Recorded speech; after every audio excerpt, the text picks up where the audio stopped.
Tinakbuhan ka ni Victoria dahil hinire mo lang siya bilang bride? Anong pag-iisip ang meron ka, Matthew? Nakakahiya sa mga bisita. Hysterical na ani ni Mrs. Marquez sa kanyang anak na si Matthew. Kasalanan niyo to, Mom. Kung hindi mo ako pinipressure na magpakasal, hindi aabot sa ganito. Hindi aabot sa punto na mag-hire na lang ako ng babae. Buwisit na negosyo to. Bakit ba kailangan pa magpakasal ako? At sinisisi mo pa kami. Hindi mo ba nakakita na sobrang dami ng tao sa simbahan?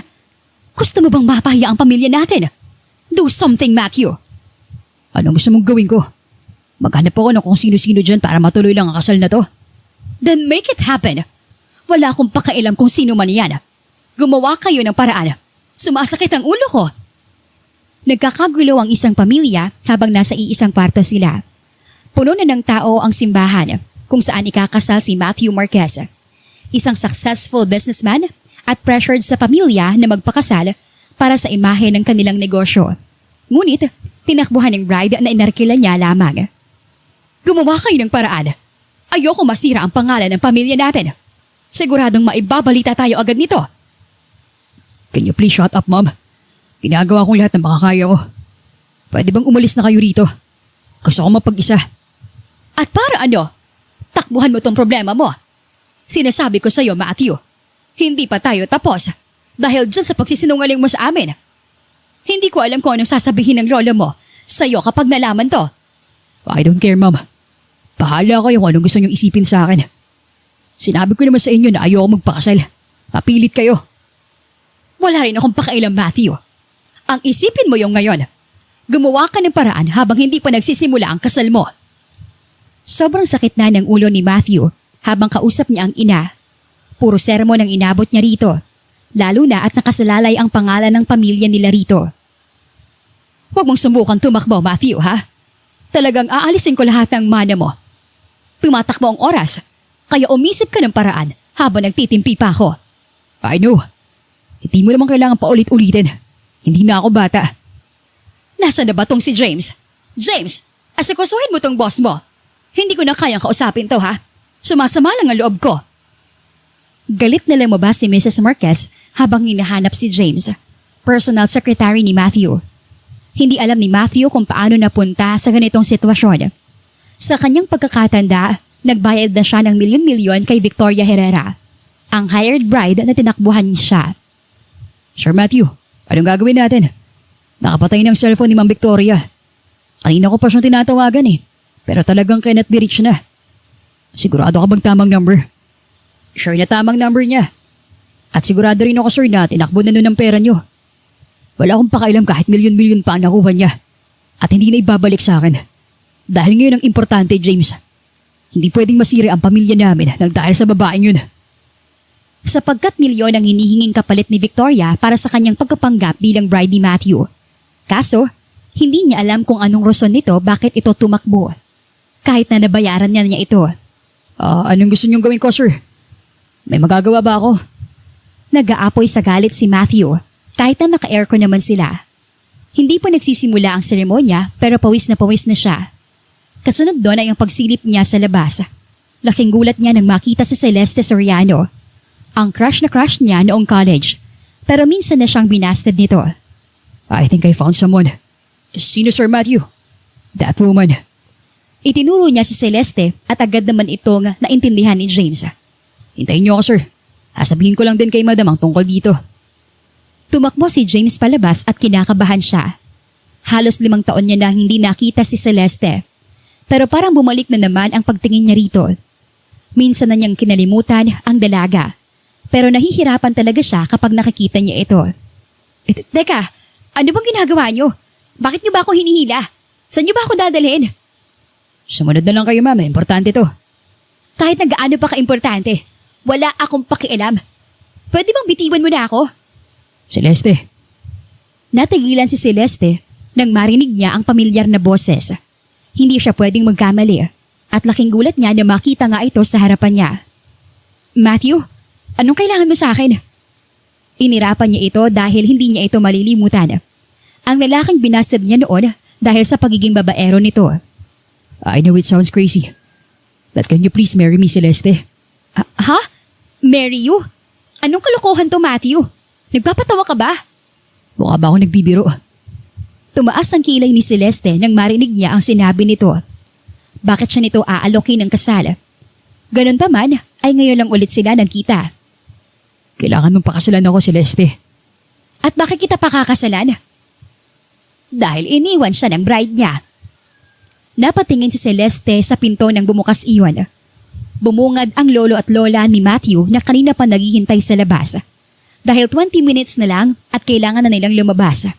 Lolo, Lola, please let me explain. Tama na, Matthew. Nalaman na namin sa mami mo. Kung ano man ang ginawa mo ngayon, solusyonan mo. Dahil hindi ako papayag kahit na ikaw ang nag-iisang tagapagmana ng pamilya natin. Aalisan ka namin ng mana kapag nakarating ito sa media. I'm doing my best to fix this. Takot si Matthew sa lolo at lola niya dahil mahal na mahal niya ang dalawa. Ito na kasi ang nag-alaga sa kanya simula nang maipanganak siya. Dahil sobrang busy ng pamilya niya sa negosyo nila. Ikaw ba ang papalit kay Victoria? Teka ho, mawalang galang na. Iniwan ka ng bride mo at akong ipapalit ninyo? Hindi makapaniwala si Celeste habang nagpapalit-palit ng tingin sa mga taong nasa kwarto. Aalokin ba kita ng kasal kung hindi yun totoo? Kung ganun, anong kinalaman ko sa pag-alis ng bride mo? Bakit ako magpapakasal sa'yo? Nasisira na bang ulo mo? You don't have a choice, Celeste. Anong walang choice? Choice ko kung pakakasalan kita at papayag ako. Hindi naman ako pupunta rito kung hindi lang busy ang daddy ko. Nakiusap ang ama ni Celeste na siya na lang ang dumalo sa importanteng lakad ng ama. Sapagkat ang pamilya ni Celeste ay medyo malapit din sa pamilya ni Matthew. Hindi man ganun kalalim ang relasyon nila ng kanilang pamilya, pero magkakilala sila. Kung kailangan mo ng pera, ibibigay namin. Basta pumalit ka lang, dahil nakakahiya sa mga bisita. Naghihintay na sila sa labas kanina pa. Mawalang galang na po, lolo at lola. Hindi ko po kailangan ng pera nyo, dahil may pera rin naman kami. Sa tingin mo ba, paglabas mo rito iha ay ganun pa rin ang mangyayari? Ano na lang kaya ang iisipin ng ibang mga tao? Lalo na ng media. Ang babaeng sumira sa kasal ng prominenteng pamilya? Natakot bigla si Celeste dahil hindi naman talaga iyon malabo. May pera at makapangyarihan ang pamilya ni Matthew. At parang kasalanan ko pa. Bukod doon, siguradong masisira rin ang pangalan mo. Iyon ba ang gusto mo? Napapikit sa inis si Celeste at tumingin ito sa ilang mga tao na naririto. Pwede po bang maiwan muna kaming dalawang mag-isa rito? May kailangan lang akong linawin. Kung yun ang nais mo, iha, sige lang. Siguraduhin mo lang din na papayag ka dahil hindi mo alam kung anong kaya namin gawin. Matapos lumabas ng lolo at lola ni Matthew at maging si James, agad niyang hinawakan ang kwelyo ng damit ng lalaki sa inis. Ikaw na lalaki ka? Anong gusto mong mangyari? Gusto mo bang sirain ang buhay ko, ha? Masisira bang buhay mo kapag pinakasalan mo ako? Oo. Ayoko maging asawa ang katulad ng babaero. Napakunot ang noo ni Matthew. Hindi niya akalain na iyon ang sasabihin sa kanya ni Celeste. Hanggang ngayon ba, yun pa rin ang iniisip mo? Hindi ako babaero, Celeste. Lahat ng iniisip mo noon ay mali.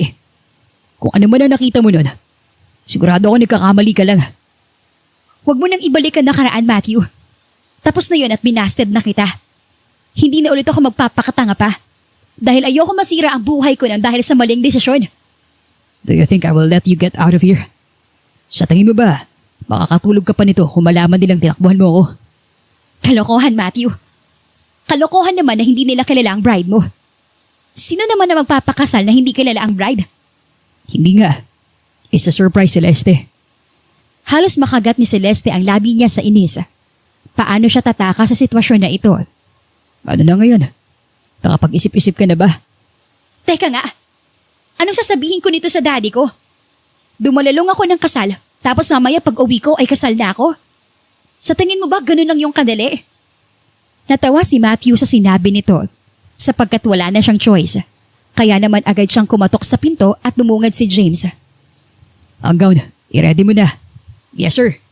Teka nga, Matthew, hindi pa naman ako napayag ah. That's enough, Celeste. Bilisan mo na't naiinip na mga bisita. Fine. Lumabas ka na rito at magbibihis na ako. Agad niyang nilak ang pinto at sinuot ang gown. Kahit nasubukan pa niyang tumakas, hindi siya makakatakas. Walang mga bintana ang kwartong ito at siguradong hindi rin siya kasya kung susubukan niya. Buwisit na buhay ito. Dadalo ka lang sa kasal, tapos ako pa yung gagawing bride. Ano bang kasalanan ko kung tinakbuhan siya ng bride niya? Palibhasa kasi babaero. Baka nauntog na at iniwanan siya. Inis niyang naisuot ang gown sa kanyang paglabas. Hindi maiwasan ni Matthew na bumilis ang tibok ng puso niya. Hanggang ngayon ay gandang-ganda pa rin siya kay Celeste. You look beautiful. Huwag mo nga akong mulahin. Hindi ako mahuhulog sa mga salita mo. Hindi ko naman sinasabing maniwala ka. But that's true. Ang ganda mo ngayon. Whatever. Inirapan niya ito at saka naglakad na ng tuluyan palabas kasama si Matthew. Hindi pa man sila nakakalabas ng tuluyan, ang mga bisita at media ay napatingin na sa labas. Tuluyan na kasing naipakita ang bride na tinutukoy ng pamilya Marquez. Tunay nga na maganda ang bride ni Sir Matthew Marquez. Sinabi mo pa, hindi nakakapagtaka at kagustuhan siya ng pamilya. Ready mga kamera, kuhanan na magandang litrato ang dalawa. Takot na humawak sa braso si Celeste. Kinabahan siya bigla nang wala sa oras, kahit na hindi pa siya naglalakad sa altar. Don't mind them. Wala silang gagawing masama sa'yo. Gawin mo lang ang dapat mong gawin. Dahil alam mo mangyayari kung tatakbo ka mamaya sa kasal na to. Mukha bang may choice pa ako? Nandito na ako, nakasuot ng gown. Gusto mong madapa ako kung tatakbo ko palayo? Sinabi ko lang, baka magbagong isip mo eh. Iintayin na lang kita sa loob. Hindi sumagot si Celeste at naiwan siya sa labas. Nakasara ang pinto ng simbahan, habang ang mga media at ilang mga tao ay nasa labas ng simbahan at panay ang kuha sa kanya ng mga litrato. Naiilang siya pero wala siyang magawa. Isusumpa talaga kita, Matthew, after nitong kasal na to. Pasimpleng umirap si Celeste, pero nagulat siya nang may lumapit sa kanya at inayos ang gown niya. Be ready, ma'am. Huwag po kayong kabahan, ha? Maglakad lang kayo papunta sa aisle. Bumukas ng dahan-dahan ng pinto at bumungad kay Celeste ang napakaraming bisita. Pakiramdam niya ay babagsak siya sa sobrang kaba. Pero pinigilan niya ang sarili at naglakad ng dahan-dahan. Ang ganda na magiging misis ni Matthew. Napakaswerteng binata. Sinabi mo pa, kaisa-isang tagapagmana ng pamilya Marquez at si Matthew eh. Kung ako lang din ay kasing edad nila, talagang maiinggit ako. Napapikit na lamang si Celeste sa kanyang paglalakad. Lalo na nang naririnig niya ang mga usapan ng mga ito. Nabibingi siya at gusto niyang tumakbo. Di sana, kayo na lang ang nagpakasal dito at hindi ako. Ano naman kaya kung nag-iisang tagapagmana nila si Matthew? Ikakaswerte ko ba yun? Natural. Maaaring ikaw ang kumuha ng yaman ko kapag namatay ako. Maigi pa nga kung mamatay ka na ngayon. Ngiti ang ibinigay ni Matthew sa kanya nang makarating siya ng tuluyan sa altar. Habang pinapangaralan sila at namimisa si Father, medyo tulala lang si Celeste. Pakiramdam niya ay nananaginip lang siya. Hindi ako nananaginip, di ba? Kurutin mo nga ako. You're not dreaming. You'll be my wife. Matapos bumulong ni Matthew sa kanyang tenga, hindi na nila napapansin ang oras na malapit na itong matapos. Sa kanyang pagtayo, si Celeste ay napalunok. Do you take this man as your husband? Yes. I now pronounce you husband and wife. You may now kiss the bride. Ang mga labi ni Matthew ay naramdaman na lang niya sa kanyang labi. Hindi siya makagalaw at tangi mga palakpakan lamang ang kanyang naririnig. Kinakabahan siya dahil ito ang first kiss niya at dito pa kay Matthew napunta. You're now Mrs. Celeste Marquez. Medyo tumalbog ang dibdib niya sa kanyang narinig. Siguradong lagot siya sa kanyang ama. Lumipas ang ilang oras nang makarating ang dalawa sa reception. Ang bahay ng pamilya Marquez, malaki at maganda. Mrs. Marquez, hindi mo naman sinabi na talaga nga namang maganda ang asawa ni Matthew. Pinatagal niyo pa at talagang nagpusurpresa pa kaming mga nakasubaybay sa inyo. Alangan namang pumili kami ng pangit. Ang gaganda ng lahi namin. Sa bagay, talagang magandang pumili ang anak ninyo. Hindi nakapagtataka at swerte si Celeste at si Matthew ang nag-iisang tagapagmana ng pamilya ninyo. Sinabi mo pa, nakakagulat lang talaga nang dahil nagulat kami sa surpresang kasal. Huwag na kayong magulat. Kumain ng kayo ng kumain. Dahil kasal na nga ng anak namin. Sobrang awkward ng atmosphere para kay Celeste. Habang naririnig niya ang mga usapan sa loob ng asyenda ng pamilya Marquez. Kung siya ay tatanungin, dapat siya pa ang magulat sa sorpresang kasal na ito. Naging bride siya ng di oras. Okay ka lang ba dyan? Mukha ba akong okay? Matapos mo akong takutin at pakasalan ka? Don't worry, Celeste. Makikinabang ka rin naman dito. Bukas ko na sasabihin lahat ng details sa'yo. As of now, magsaya ka muna. Sayang kasal na to kung hindi mo naman pala i-enjoy. Siguraduhin mo lang talaga na may mapapala ako sa pagpapakasal ko sa'yo. Baka mamaya kawawain lang din ako ng pamilya mo. Bakit naman nila gagawin yun? Syempre, hindi ba't ako lang naman ang pumalit sa tunay mong magiging asawa? Natigilan si Matthew at naalala na naman niya si Victoria. Sino? Si Victoria? That woman. Wala na akong pakialam sa kanya. She's just a hired bride. Binayaran ko lang siya. Pero tinakbo rin niya ang pera. Wala rin akong choice, Celeste. Ayoko rin masirang pangalan namin nang dahil lang sa babaeng yun. Sa tingin mo ba, hindi nasira ang pangalan ko nang dahil sa'yo? Bakit masisira ang pangalan mo? Hindi mo ba kilala kung sino naging asawa mo? Ako lang naman, Celeste. Prominente ang pamilya namin. Kilala kami. Maraming ang babae ang nakagkakandara pa sa akin at naghahabol eh. Tapos ganyan lang ang sasabihin mo. Kumunot ang noo ni Celeste sa pagmamayabang ni Matthew sa kanya. Hanggang ngayon pala ay hindi pa rin ito nagbabago. Mayabang at mahangin pa rin ang utak. Kung ganon, di sila sana ang pinakasalan mo at hindi ako. Ang dami palang nagkahabol eh. Bakit ipili ka pa ng hindi sigurado? Masyado ka ring tanga no? Tumawa si Matthew nang dahil sa sinabi ni Celeste. Siya lang ang unang tao na kayang sabihan siya ng tanga. Walang sino man na nagtatangkang pagsalitaan siya ng ganon ng kahit na ano. Sapagkat takot ang mga tao sa kanya, kahit na ang mga kilalang tao pa. Just do your part, wife. Pasahurin kita ng malaki. Don't worry. Dapat lang. Ang laking problema tong binigay mo sa akin. Hindi mo alam kung gaano ako namamroblema. Hindi na ituloy ni Celeste ang sasabihin nang marinig niya ang pamilyar na boses na tumawag sa kanya. Dad, anong ginagawa niyo dito? Of course, tinawagan ko sila. May karapatan naman siguro sila na pumunta rito. Kasi kasal mo to. Dapat sinabi mo sa akin. Talagang makukulot kita mamaya. Maiwan ko na kayo rito. I think you need to explain this. Make sure to get along with it, Celeste. Matapos bumulong ni Matthew sa kanyang tenga, napasa po siya sa kanyang ulo. Ito ang problema na tinutukoy niya kanina pa. Paano nangyari ito, Celeste? Wala ka nabanggit sa amin ang mami mo. Oo nga anak. Paanong ikaw ang bride ni Matthew? Dahil ba sorpresa ang kasal na iyon? Kaya mo ba inilihim din sa amin? Ganun na nga mom. Pasensya na kayo hindi ko nasabi sa inyo. Alam nyo kasi si Matthew ay mahilig sa sorpresa. Kaya hindi namin sinabi. Kulang na lang talaga ay kunin na siya ng lupa sa sobrang hiya. Hindi siya nagsisinungaling, lalo na sa kanyang ama't ina. Pero dahil nga kailangan na kailangan ay wala rin siyang magawa. Kung ang pamilya ni Matthew ay maaaring masira ng dahil sa eskandalo, sure na siya rin. Sana sinabi mo pa rin sa amin, anak. Hindi mo alam kung paano kami nag-alala sa'yo. Sinabi ko lang naman na dumalo ka sa kasal na ito, pero hindi magpakasal. Hayaan mo ng anak mo. Ang mahalaga ay pumili siya ng lalaking tama. Hindi mo naman sinabi na gusto mo pala sa sobrang yaman na lalaki. Naggawa pang biruin ng ina si Celeste na ikinatawa ng anak. Ganun talaga ang buhay, mom. Huwag na kayong mag-alala. Ang mahalaga ay nasa maayos naman ako. At hindi naman ako pababayaan ni Matthew. Maalaga at mabait yun.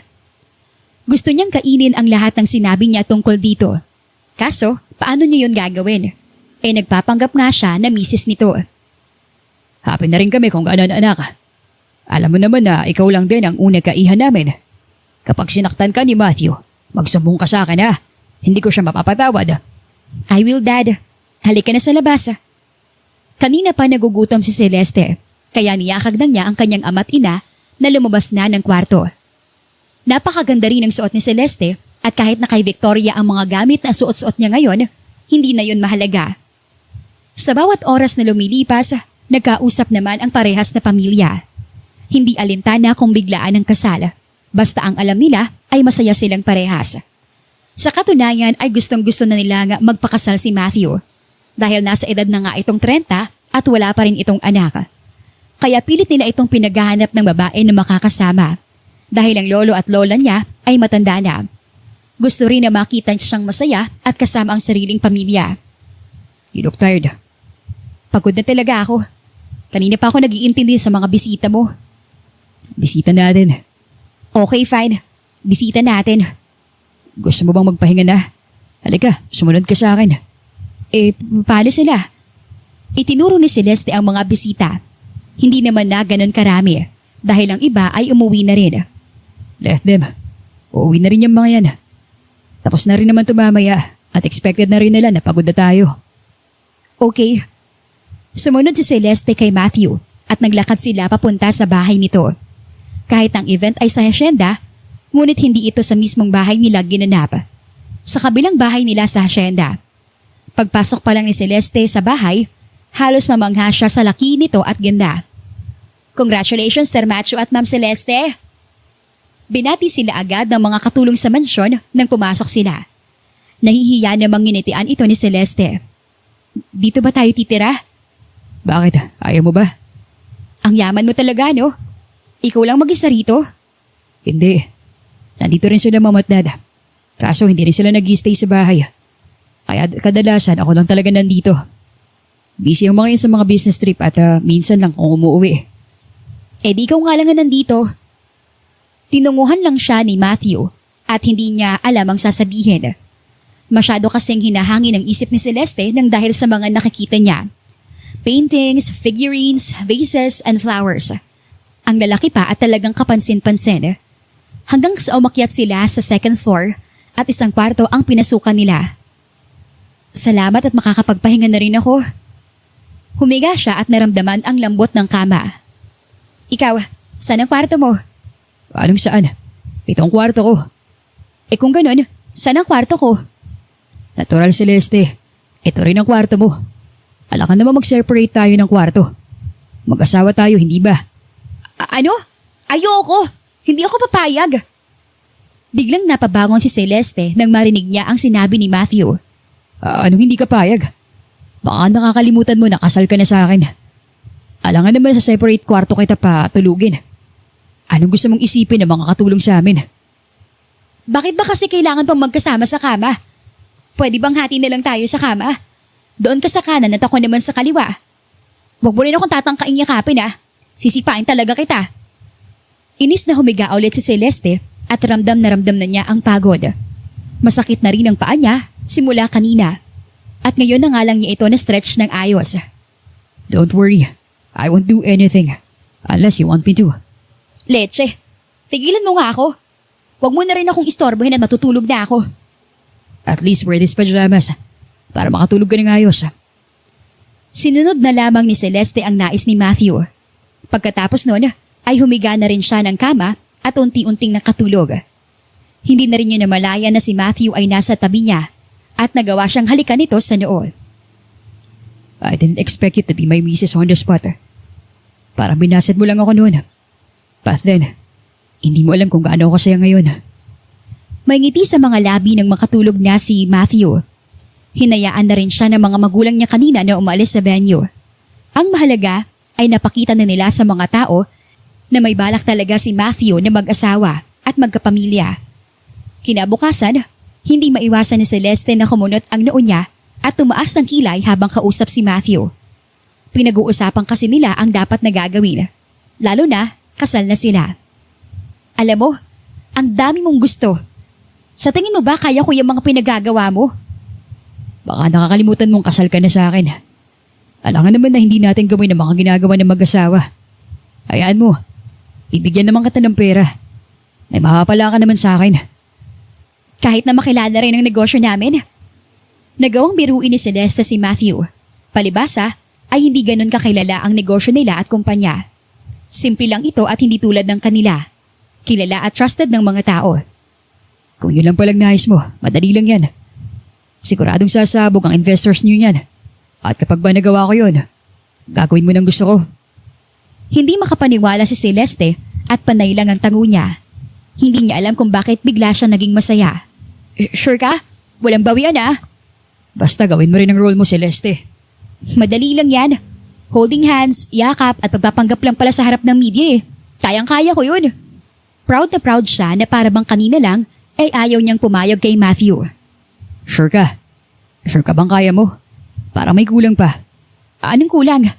Eto, Napaatras si Celeste nang biglang lumapit sa kanya si Matthew. Laking gulat niya nang dahil sa bilis ng pangyayari. Hinalikan lang naman siya nito at halos matulala na siya at agad din itong itinulak nang ma-realize niya ang nangyari. Magnanakaw ka talaga ng halik. Alam mo bang first kiss ko yon? kung ganun, first kiss mo yung kahapon. Naalala niya ang kasal kahapon. Kaya napahawak si Celeste sa kanyang labi. Gusto niyang sumabog sa hiya. Lalo na ngayon at siya ay pulang-pula. You're blushing, wife. Kulang pa ba? Tumigil ka na, Matthew ah. Hindi na ako natutuwa sa'yo. Pwede bang gawin na lang natin ang actual kapag totoo na? Wala namang media dito eh. Walang camera. Bakit mo ko hinalikan? Bakit? Masama ba? Kahit nga gawin natin ang totoo eh. Ano masama ron? After all, kasal ka na sa akin at misis na kita. Sinamaan niya ito ng tingin at halos punasan na niya ang labi niya sa sobrang inis. Hoy ikaw ah, huwag mo ngang dahilan at gawing alas yung kasal natin. Kahit na misis mo ako, hindi mo pwedeng gawin ang mga gusto mo. Nakakainis tong lalaking to. Akala niya biro ang nangyari. I didn't say that, wife. Ikaw ang nagsabi niyan. Hayaan mo na ako. Doon din naman ang punta nun eh. Ewan ko sa'yo. Maiwan na nga kita dyan. Magbibihis na rin ako na makaalis na tayo. Siguraduhin mo lang din na may mapapala ako sa'yo ah. Ang dami ko pa namang pangarap sa buhay. Kahit na anong hilingin mo, ibibigay ko. Tumalikod na si Celeste at tuluyang lumabas ng kwarto, kung saan ito ang opisina ni Matthew sa bahay. Ngayon kasi iaalis sila at may pupuntahan. Hindi niya lang sigurado kung saan. Nang makaalis si Celeste at Matthew, akala ni Celeste ay dyan lang sila pupunta. Mag-date o kumain lang sa kung saan. Kaso, ngayon ay kinakabahan siya nang makita ang kumpanya nito. Sobrang laki at hindi man lang ganito ang kumpanya ng daddy niya. Baka mabaling naman ang leg mo. Hindi mo man lang sinabi na dito tayo pupunta. Eh di kitang-kita na naman ako ng mga tao niyan. It doesn't matter, Celeste. Ano pa bang gagawin ng iba? Asawa na kita. Hinampas niya sa braso si Matthew nang dahil sa inis. Kahit na ano, akala ko kakailang tayo sa labas. O kaya naman dadalhin mo ko lang ako sa kung saan. Pero hindi rito. Hindi mo naman sinabi na gusto mo palang mag-date. Hayaan mo, after nito, ikakain kita sa labas. Hindi. Hindi mo naman kasi ako naiintindihan eh. Panay lamang ang tawa ni Matthew sa kanya. Kaya hindi niya maiwasan na mainis. Kahit kailan ay ginagawa nitong biro ang usapan nila. Wala naman siyang magawa kung hindi ang sumunod at maglakad na parang wala lang. Oh my God, si Sir Matthew ba yun? Oo nga sis, si Sir nga yun. At ang tagal nating hindi siya nakita ha. Wait, yun nga bang misis niya? Siya nga, sa picture ko lang siya nakikita eh. Ngayon nandito na. Literal na kinakabahan si Celeste nang sumakay sa elevator. Halos lahat ata ng mga mata kanina ay nakatingin sa kanila. Hindi naman niya akalain na ganito pala ka-famous si Matthew. Hindi pa siya ganoon kasikat nung college. Pero ngayon, wala siyang masabi. Good morning, Ma'am Celeste and Sir Matthew. Good morning, James. Binigyan ni Celeste ng magandang ngiti si James. Nang una nga ay natakot siya rito nang tawagin siya nito sa simbahan. Akala niya ay magagawin itong masama sa kanya. Pero agad din itong nagsorry sa kanya sa reception. Kaya napatawad na niya ito. Ano meron ngayon, James? Ang totoo niyan, Sir Matthew, may importante kayong meeting ngayon. Hindi naman na siya ganun katagal. Hindi ba pwedeng i-cancel yan? Hindi ko po alam sa inyo, Sir Matthew. Kaso nga lang po, galing pang Germany si Sir Ron. Mukhang nagpunta lang rito para sa trabaho. Pero kayo pong bahala. Alam mo naman nakasama ko si Celeste. Agad pinigilan ni Celeste si Matthew. Lalo na at naiintindihan naman niya ito. Mawawala ba ako pag tinuloy mong meeting mo? Importante yan at magbigay ka rin ng time para sa taong yun. Galing pang Germany tapos hindi mo kikitain. Sige na, okay lang naman ako rito eh. Ihintayin na lang kitang matapos. Sabay ngiti ni Celeste at buo ang loob niyang pumayag. Are you sure? Hindi ba masamang loob mo? Bakit sasamang loob ko? As if naman na mawawala ka ng ilang araw. Sige na, puntahan mo na. Dito lang naman ako eh. Pilit na tinutulak na Celeste ang dalawa dahil nagdadalawang isip pa ang mga ito. Okay, fine. Basta, kung gusto mo kaming hintayin, pwede ka rin sa office ko. Ayan lang naman. Hindi ko na rin inilak ang pinto. Okay, see you later. Tuluyan na ngang nawala sa paningin ni Celeste si Matthew at nakahinga na siya ng maluwag. Kanina niya pa rin kasi gustong mag-ikot-ikot. Pero naisipan niya na pumasok sa loob ng opisina nito. Sa kanyang pagpasok, napansin niya agad ang isang painting na may kalakihan. Bungad na bungad kasi agad ito sa pinto. Parang mahilig talaga sila sa painting. Parang ang bahay nila punong-puno rin eh. Bawat sulok ng kwarto ay sinisilip ni Celeste. Hanggang sa laking gulat niya nang bumukas ang pinto. Sir Matthew, ito na pong inutos niyo. Sabi kasi ng iba nakita kayo kanina. Wait, who are you? Anong ginagawa mo rito? Ha? Ikaw, sino ka ba? Tarantang hindi makasagot si Celeste, kaya utal-utal siyang magsalita. Alam mo bang bawal pumasok dito? Anong ginagawa mo rito? Baka mamaya may mawala sa kwarto ni Sir Matthew Kami pang mapagbintangan. Ha? Bakit ko naman kukunin? Magnanakaw ba ako? Napataas ang kilay niya sa babae at hindi niya maiwasan na mainis. Aba, anong ginagawa mo rito kung hindi ka pala magnanakaw? Ngayon lang kita nakita, miss. Kahit na magsuot ka pa ng maganda, bulok ng modus mo. Baliw ka ba? Ano pinagsasabi mo? Sino ka ba? Gusto mo bang tumawag ako ng guard? Sandali lang, tatawag ako ng guard. Lumabas ang babaeng kausap ni Celeste, kaya naman agad din siyang sumunod sa babae. Hindi niya alam ang gagawin, kaya hinila na lang niya ang braso nito. Hoy, sandali nga. Ano bang sinasabi mo dyan? Hindi ako ibang tao. Anong hindi? Hindi nga kita nakikita rito eh. Nakita rin kita na pinapakailaman mo ang gamit ni Sir. Kaya paano ako maniniwala sa'yo? Bakit? Ano bang masama kung tingnan ko? Misis niya naman ako. Natigilan bigla ang babae nang dahil sa sinabi niya. Gulat na gulat ito kaya bigla na lang natahimik. Mrs.? Kayo si Ma'am Celeste Marquez? Takot na tumunghay ang babae sa kanya at natawa lang siya. Ako nga. Ako nga yung tinutukoy mo. Naku ma'am, hindi ko naman alam eh. Hindi ko naman alam na kasama ni Sir ang asawa niya. Hindi naman kasi kayo agad nagkilala sa akin. Bigla-bigla ka naman kasi nagsasalita. Hindi ako makapagsalita at nagulat mo rin ako. Inexplain ni Celeste ang sarili dahil kahit na sino naman talaga ay magugulat kung may tao sa opisina ng boss nila at hindi pa nila ito nakikita. Akala ko nasa loob ka. Agad napalingon si Celeste nang marinig niya si Matthew. Bakit ang bilis mo naman? Akala ko pa naman mamaya pa kayo. Iniisip kasi kita. Wala kang kasama sa opisina. Mary, ano ginagawa mo rito? Napukaw ang atensyon ni Matthew sa HR ng isang department. Parang namumutla ito at pawis na pawis. Bakit parang namumutla ka? May sakit ka ba? Ako may sakit? Saan nyo naman nakuha yan, sir? Hindi po. Inilapag ko lang yung mga paperwork sa table nyo. Tapos na rin po yon. Wala nang nigawin ni Sir James. Kung ganun, makakaalis ka na. Bago umalis si Mary, nagawa pa nitong ngumiti kay Celeste. Ginantihan niya rin ang ngiti ito. Dahil bakit hindi? Nagkamali lang naman ito at tingin niya ay hindi na yun mauulit. Are you ready? Magda-date na tayo tulad ng sabi mo. Baka sumama ang loob mo. Wag na lang. Alam kong gutom ka na kanina pa. Wala kang kain ng umaga. Halika na. Nagpa-reserve na ako ng table. Masayang naglakad ang dalawa palabas ng kumpanya ni Matthew. Habang ang mga empleyado nito ay todo chismis sa dalawa.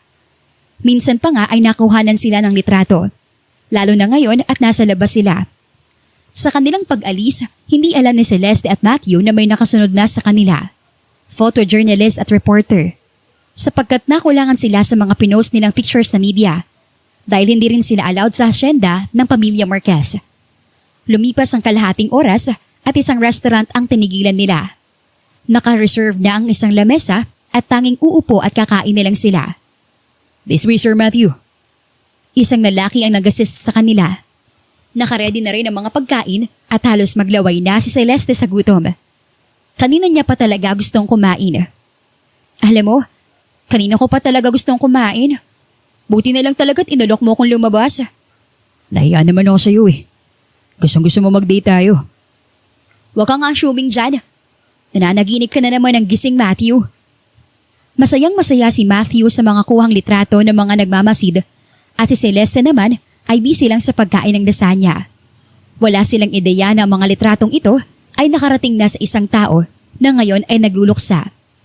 Victoria Herrera, ang hinire ni Matthew bilang asawa, ngunit tinakbuhan niya dahil nakuha na niya ang pera. Sising-sisi ka na ba ngayon, Victoria? Akalain mo yon. Imbes na magkapakasaya ka sa pera ni Matthew, iba na kinabang. Pwede bang tumahimik ka dyan, Rebecca? Akala ko, mapopostpone ang kasal na yon dahil tumakbo ko. Ipinaliwanag ni Victoria ang side niya. Lalo na, malakas ang kutob niya noon na hindi iyon matutuloy. Sapagkat tinakbuhan niya ito nang wala sa oras. Postpone ba ka mo? Baka nakakalimutan mong sa araw ng kasal ka tumakbo. Anong ine-expect mo? Nasa simbahan na lahat ng tao at kilala ang pamilya ni Matthew. Saksakan ng yaman ng lalaking yon at nag-iisang tagapagmana yon ng pamilya nila. At bakit ka patakanta ka dyan? Ikaw ang may kasalanan kung bakit siya kinasal sa iba. May kontrata kami, Rebecca. Pwede ko namang palabasin na may nangyari sa akin, hindi ba? Maniniwala naman sa akin si Matthew. Tumayo si Rebecca at sinamaan siya ng tingin. Stress na rin kasi ito dahil sa kaibigan.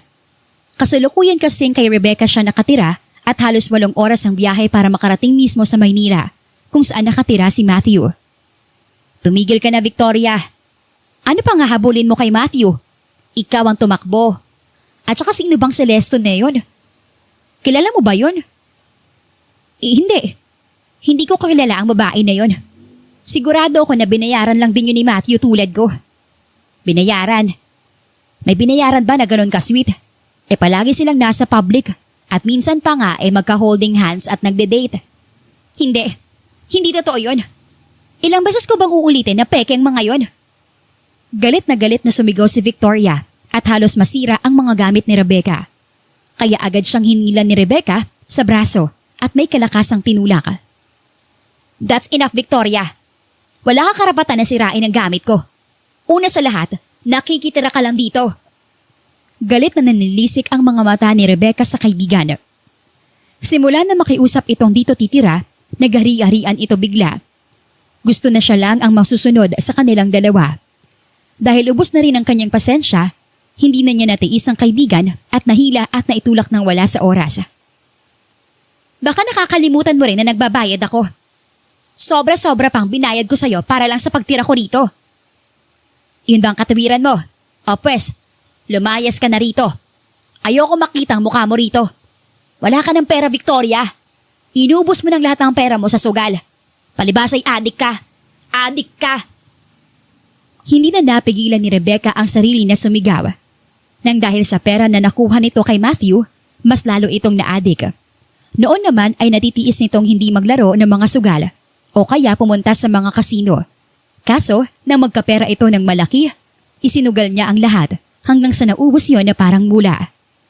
Huwag kang mag-alala dahil magkakapera rin ako kagad kapag pinakasalan na ako ni Matthew. Mabibili ko lahat ng luho ko at ng gusto ko. Hindi rin kita isasama sa lahat ng gusto ko. Itinatakwil na rin kita. Wala kang kwentang kaibigan. Oo, itakwil mo dahil wala rin akong kaibigan na baliw. Kahit anong gawin mo, hindi mo na makukuha si Matthew dahil kasal na siya kay Celeste. Mangarap ka na lang habang buhay, habang nabubuhay ka pa. Layas, lumayas ka sa pamamahay ko. Ewan ko na lang kung saan kapupuluting babae ka. Panay ang sigaw ni Rebecca at halos pagtinginan na nga sila ng kapitbahay at pag-usapan. Hindi iyon alintana sa kanya, basta ang mahalaga kay Rebecca ay mapalayas nito nang wala sa oras. Magpakasaya ka. Wala kang kwentang kaibigan. Kapag naikasal ako kay Matthew, talagang isusumpa kita. Layas na. Ang dami mo pang sinasabi. Padabog na umalis si Victoria at masama ang loob. Ang perang natitira sa kanya ay wala ng 5,000. Hindi na yun kakasya para sa loob ng 1 linggo. Sa kabilang banda, ang dalawa ay masayang sinalubong ng mga katulong. Medyo hindi na naiilang si Celeste kay Matthew. Nag-iba na rin ang pananaw niya matapos nito na marinig ang lahat ng nangyari sa kanya. Kung bakit ito nauwi sa pag-hire ng isang babae at nawala na ang pagtingin niya kay Matthew bilang isang babaero. Halos 4 na buwan nang lumipas at maayos naman ang relasyon ng dalawa. Ngayon ay darating ang pamilya ni Matthew na galing sa business trip sa Paris. Kaya abalang-abala silang lahat na maghanda ng pagkain para sa mga ito. Bakit parang abalang-abala ka sa lagay na yan, Celeste? Kahit ano pang ihanda ng mga yan, kakainin yan ni Mom. Maarte lang yun pero mabait. Kahit na Matthew, ngayon ko lang makikita ng matagal ang family mo. Alam mo naman na hindi ko nga halos matandaan ang mukha nila eh. Isang beses ko lang silang nakita. Nang kasal lang natin. Sure ako na mamaya, matatandaan mo na ang mukha nila. Matatagalan na ulit ang alis nila at magstay rito ng ilang buwan. Kahit na malamig sa sala, ay pinagpapawisan si Celeste. Kinakabahan man siya, pero medyo close na rin naman ang mga ito. Minsan kasi ay tumatawag ito sa cellphone para mangamusta. Sa buwan na lumilipas, medyo nag-iba na rin ang pananaw ni Celeste kay Matthew.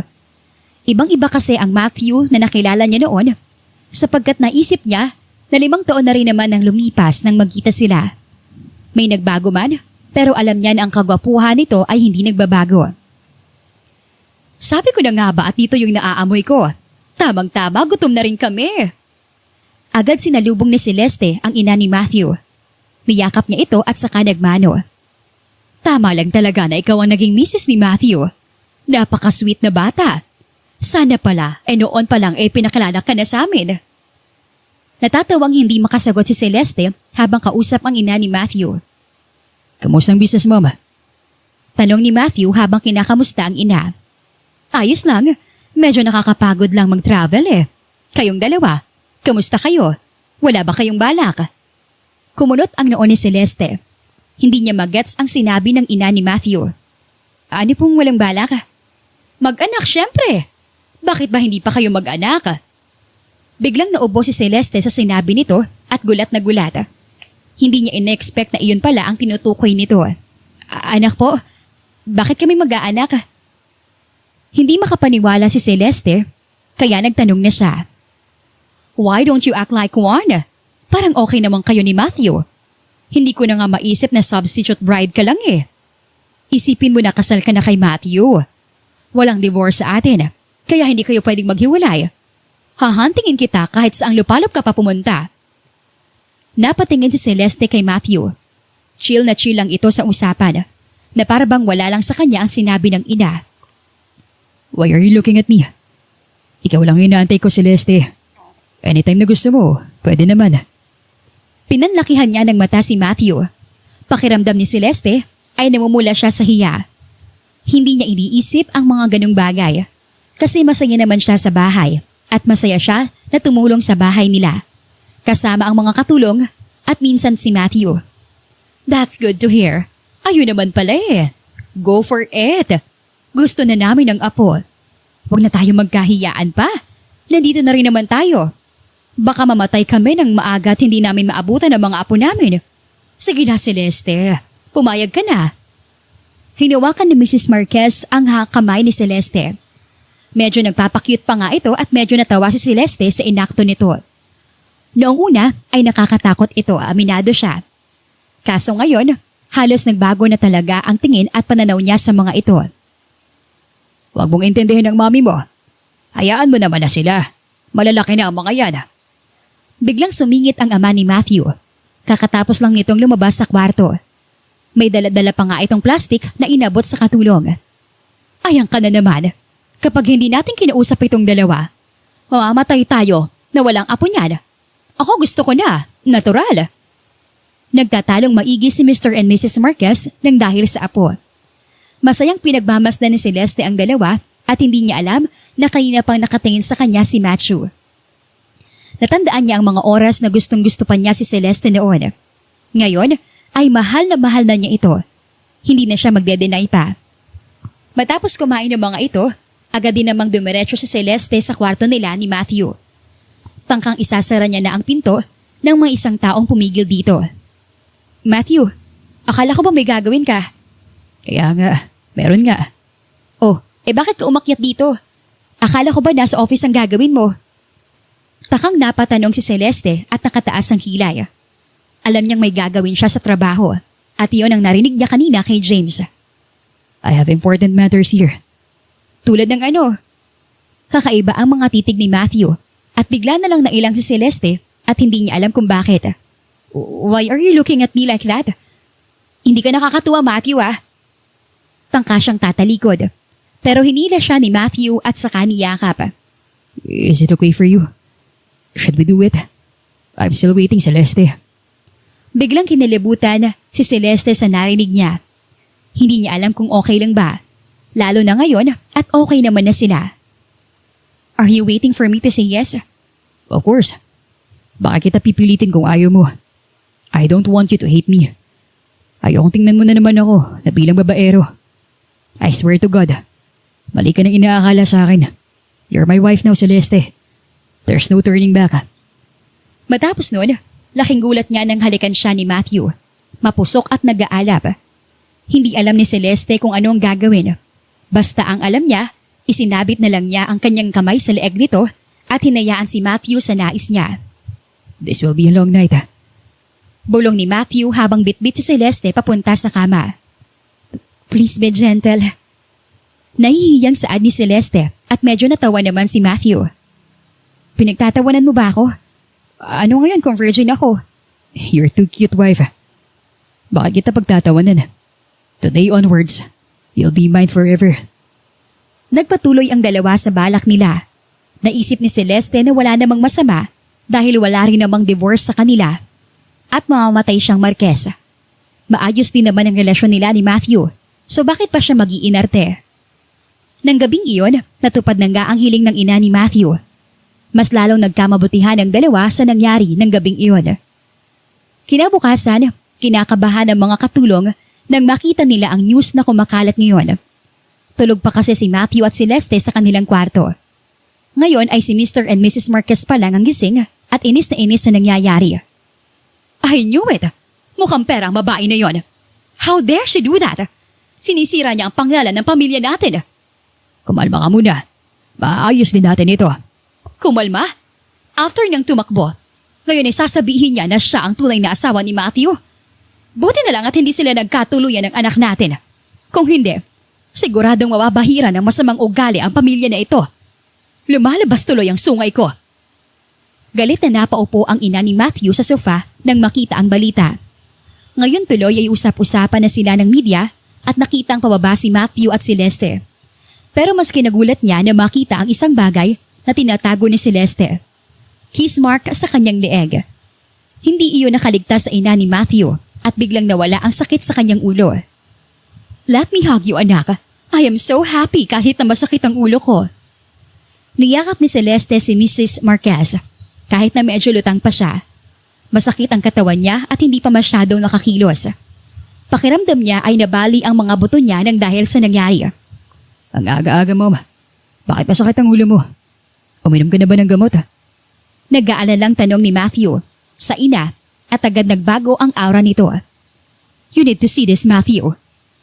Nang makita ni Matthew ang sinabi ng ina, halos umusok agad ang galit niya sa kanyang ulo. Anong karapatan niya para i-claim na siya ang asawa ko? Binayaran ko lang siya. That's all. Wala kami kahit anong relasyon. Gulat na napatingin si Celeste at tinignan niya rin ito mismo. Hindi niya alam ang sasabihin, lalo na ngayon. Hindi niya alam kung bakit kinakabahan siya. Ito ang kinakatakot niya noon, na baka mamaya ay may bumalik at sa huli ay siya ang talo. Nakita ni Matthew ang ekspresyon ni Celeste, kaya agad niya itong niyakap. Hindi niya kayang mawala ang babae na minsan na siyang binasted. Hindi siya papayag na aalis ito at mag-iisip ng kung ano-ano dahil lang sa ginawa ni Victoria sa kanya. Stop doing that face, wife. Ayaw makita kang ganyan. At least believe in me. Hindi kita ipagpapalit at hindi mangyayari yun. Niyakap na lang din ni Celeste si Matthew. Naiintindihan niya ito. Pero natatakot lang siya dahil hindi niya ina-expect na babalik ang babaeng dapat na ikakasal sa kanya. Huwag kang ma-stress, iha. Hayaan mong lutasin namin ito at magpahinga ka lang. Hindi makakatungtong ang babae rito at lilipas din ang issue na yan. Yes, tama si mama. Ayusin namin ito at ilipas din to. Kaya huwag kang mag-isip na kung ano-ano ha. Pinaubaya na ni Celeste ang trabaho na ito kay Matthew. Sa loob ng 2 linggo na pag-aasikaso ng buong pamilya, hindi niya akalain na hindi pa rin mawawala ang issue at mas lalo lang nadadagdagan. Kaya sa mga oras na to, hindi na rin mapakali si Celeste. Ang kanyang pamilya ay nag-aalala na rin sa kanya at hindi niya rin ito nabanggit noon sa ama't ina niya. Kasalukuyang nasa sala si Celeste habang binabasa ang mga pahayag ni Victoria. Napapakagat siya sa kanyang labi at sa kanyang daliri at laking gulat nang dumating si James. Ma'am Celeste, Hinihingal pa itong dumating. si Sir Matthew po nasaan? Bakit? Anong problema? Nang magtanong si Celeste, hindi sumagot si James. Nag-aalangan ito at natatakot na baka mamaya ay may masabi siya na ikakasama ng pakiramdam ni Celeste. Nangutob tuloy si Celeste at sumingkit ang kanyang mga mata. May tinatago ka ba sa akin, James? Ano nga? Bakit ayaw mong sabihin sa akin? Bakit hinahanap mo pa si Matthew? What are you doing here? Napatingin si Celeste kay Matthew nang dumating ito. Galing ito sa opisina niya sa bahay at tangkang aalis ang dalawa nang pigilan niya ito. Are you hiding something from me, Matthew? Gusto mo bang mag-away tayo? Tinakot ni Celeste ang asawa at kinabahan naman si Matthew. Kaya napalunok na lang ito ng laway at napailing. Of course not. Hindi sa naglilihim ako. Alam mo naman na ayoko may mangyari sa'yo. Then ano nga? Bakit ayaw sabihin sa akin ni James? Inis na saad ni Celeste. Hindi niya alam kung anong mararamdaman niya ngayon. Pero feeling niya ay nai-invalidate ang feelings niya. Nasa company po kasi si Ma'am Victoria. Doon po siya nanggugulo. Marami rin pong media at mahirap kung isasama ka namin. Victoria? Anong ginagawa niya ron? Hindi makapaniwala si Celeste. Akala niya ay hanggang media lang ito. Kaya natakot siya at hindi niya alam ang gagawin at sasabihin. Hindi niya pa ito nakakita sa personal at kakaiba ang kutob niya. Do you want to go with me? Napatingin si Celeste sa asawa nang sabihin niya ito. Anong gagawin niya roon kung sasama siya? Lalo na sobrang gulo na ng media ngayon at sila pa rin ang pinag-uusapan. Hindi ka pipilitin kung ayaw mo. But I'm telling you that I will fight for you. Lilinisin natin lahat ng to. I promise. Dahil doon, napangiti si Celeste at niyakap si Matthew. He never knew Matthew was like this. Sasama ako. Sasamahan kita. Dahil akong asawa mo at hindi siya. Matapang na hinarap ni Celeste ang hamon na ito. Natatakot man siya, pero sa tuwing nakikita niya si Matthew, nawawala yun bigla. She knows that she's safe with Matthew. Hindi siya pinapabayaan nito. Hindi pa man nakakarating ang mga ito sa mismong kumpanya, nakikita na ni Celeste ang napakaraming media. Nagkakagulo ang mga ito sa labas ng kumpanya habang hinihintay sila. Kinakabahan man na si Celeste pero humawak siya ng mahigpit sa asawa. You can do this. Alam kong kaya mo. Just believe in me, Celeste. I love you. Biglang tumalbog ang dibdib ni Celeste. Kinilig siya sa gitna ng problema. Habang saksi naman si James sa dalawa at alam niyang may malalim na silang relasyon. Pagpasok pa lang ni Celeste at Matthew sa loob ng kumpanya, nagkagulo na agad ang media. Hindi papayag ang mga ito na hindi makukuha ang sagot. 2 linggo na ang lumipas at wala pa rin silang sagot. Sir Matthew Marquez, totoo bang peke ang kasal niyo ni Ma'am Celeste Soriano? Totoo bang binayaran niyo lang si Ma'am Celeste para ipalabas na kasal kayo? Sino ang tunay na misis niyo, Sir Matthew? Sa dami ng tanong ng reporter, hindi alam ni Celeste kung anong mararamdaman niya. Hindi nila ito pinansin nang biglang may humarang sa kanila. Sagutin niyo ang tanong namin, Sir Matthew. Halos ilang linggo na kaming naghihintay sa... Natigilan ang lalaking ito nang biglang hawiin ni Matthew ang kamera. Huwag niyong subukan ng pasensya ko. Huwag niyo ring idamay ang asawa ko. Lahat ng tanong ay sasagutin ko. Pero wag sa oras na ito. May kailangan lang ang unahin bago kayo. Kung may nangyari sa misis ko ngayon, sinisigurado ako magbabayad kayong lahat. Dahil sa pananakot ni Matthew, natakot ang mga reporter at pinadaan sila. Hindi na rin nagtanong ang mga ito dahil kilala nila ito. Alam nila na may kakayahan ng pamilya nila na pabagsakin ng lahat. Tulad ng sabi ni Matthew, naghintay sila habang hinihintay ang conversation ng dalawa dahil si Victoria ay nasa loob din. Sobrang tagal niyo namang mag-response sa ginawa ko. Kailangan ko pa palang sirain ang pangalan mo, Matthew. Ano bang kailangan mo? Hindi ba't tumakbo ka sa kasal? Anong inaakala mo? Galit na nilapitan ni Matthew si Victoria, pero agad itong pinigilan ni Celeste. Napakaraming media na nakatingin sa kanila at pinagmamasdan lahat ng kilos nila. What do you mean by that? I'm your wife, hindi siya. Sa tingin mo ba ay maniniwala ang mga tao rito? May patunay ako na may kasunduan tayo. Mayabang na paliwanag ni Victoria at hindi na ito natiis ni Celeste, kaya sinagot niya ito. Hindi ba tumakbo ka? Ano pang habol mo? Wala nang silbi ang kasunduan nyo kasi kasal na si Matthew at hindi na yun mapapaltan pa. Biglang nainis si Victoria sa sinabi ni Celeste. Napikon siya nang wala sa oras kaya tumawa siya. Sa tingin mo ba ay mahal ka niyan? Sure ako na binayaran ka rin ni Matthew para magpanggap na maging misis niya. Ayaw kasi niyang mag-asawa. Pressured sa pamilya. Kaya sino sa atin ang nagsasabi ng totoo? Magkatulad lang tayo. Kaya magkanong binayad sa'yo? Nasaktan si Celeste sa sinabi ni Victoria. Pero hindi ibig sabihin nun ay hindi siya mahal ni Matthew. Hindi yan totoo. Wala kang alam, Victoria. Hindi mo ko kilala at hindi mo alam kung ano meron sa amin ni Matthew. Tumigil ka. Itigil na natin to. Ako ang tunay na misis ni Matthew at hindi ikaw. Huwag na tayo magsinungaling para matapos na to. Shut up, Victoria! Huwag na tayo magsinungaling pa. Sa presinto ko na lang magpaliwanag. Dahil ubos na pasensya ko sa'yo. Presinto? Bakit? Kriminal ba ako? Napasigaw si Victoria at nakita ang ilang pulis na dumating. You have a warrant of arrest, Ma'am Victoria Herrera. Dahil sa fraud, pagnanakaw at unpaid debts sa mga kasino at online gambling. Bukod pa ron, nakitaan na gumagamit kayo ng pinagbabawal na gamot. Nanlaki ang mata ni Victoria sa sinabi ng pulis, kaya hinawi niya ang isang kamay ng pulis nang tangka siya nga hawakin nito. What are you saying? Hindi mo ba ako kilala? Ako ang tunay na misis ni Matthew. Matthew, do something!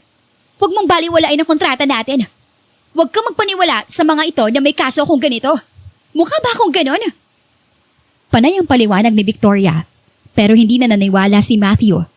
Noon pa man nang makilala niya si Victoria sa isang business meeting, hindi naman niya inaakala na may kakaibang addiction ito. Tunay na maganda naman si Victoria at hindi mukhang gagawa ng masama. Buti na lang talaga ay nagawa niya ito ng aksyon last 2 weeks. Hinanap niya ang background nito at doon niya rin nakilala si Rebecca, ang best friend ni Victoria na nagsawa na sa kanya nang dahil sa mga ginagawa niya. Si Rebecca ang naging testigo para patunayan na may problema si Victoria. Tumigil ka na, Victoria. Yan na lahat ng baho mo. Hindi mo na maloloko mga tao rito. What do you mean by that? Ano yun? Ganun-ganun na lang? Hindi ako papayag. Tumigil ka na, Victoria. Biglang napatigil si Victoria nang marinig niya ang isang pamilyar na boses. Hindi siya pwedeng magkamali kung sino ito. How dare you, Rebecca? Anong ginagawa mo rito? Galit na napasigaw si Victoria. Hindi niya inaasahan na nandito ang kaibigan niya. Seryoso at walang kahit na anong pagbati mula sa kanya. Don't tell me na ikaw ang may kagagawa nito. Ano pagsisinungaling sinabi mo, ah? Binayaran ka ba ni Matthew? Sumagot ka! Parang bata si Victoria na nagwawala. Ang mga media tuloy ngayon ay gulat na gulat sa behavior niya. Hindi ito ang Victoria na kilala nila. Dahil ang kilala nilang Victoria ay maayos. Ano ngayon kung ako nga ng dahilan ng pagbagsak mo? Bakit hindi mo patanggapin ang lahat? Tapos na ang lahat, Victoria. Sinira mo na ang buhay mo matagal na. Kaya wag mo nang sirain ang buhay ng iba. Sinira ang buhay ng iba? Alam mo na ako ang tunay. Kaya paano ko sisirain ang buhay nila? Pilit na pinaglalaban ni Victoria ang kanya. Kahit na mali naman talaga siya. Halos mapakapit at mapayakap si Celeste kay Matthew. Natatakot siya sa mga sinasabi nito at nakakatakot dahil nanilisik ang mga mata ni Victoria. Pero mas nagulat ang lahat nang bigla siyang lumuhod at magmakaawa kay Matthew. I know you have a heart, Matthew. Aminin mo na ako ang tunay mong asawa. May problem lang ako that time kaya ako umalis. Hindi ako pwedeng makulong ng dahil sa maling accusations sa akin. Tulungan mo ako. Nagmamakaawang maigi si Victoria. Pero napailing na lang si Matthew. That's enough. Ayoko na makita mukha mo. Dahil may mga dapat pa ako linawin sa iba. You know to yourself what is true, Victoria. Alam mo na hindi totoo ang mga paratang mo sa amin. Kaya tumigil ka na. Take this woman.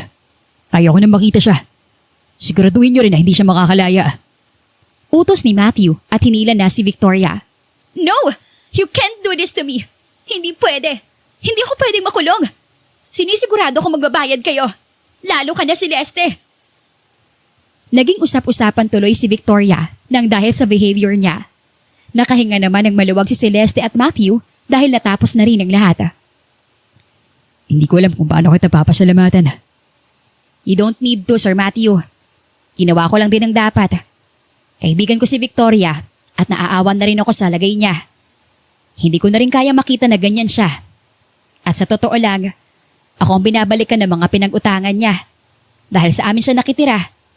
Masakit na nga ang ulo ko dahil minsan kahit umaga, pinupuntahan ako sa bahay para hanapin siya. Akala siguro ng mga yon tinago ko siya. Ipinaliwanag ni Rebecca ang lahat ng problema niya kay Victoria. Matagal na silang magkaibigan kaya kilala na niya ito. Hindi lang niya expected na magbabaga ito ng dahil lang sa sugal.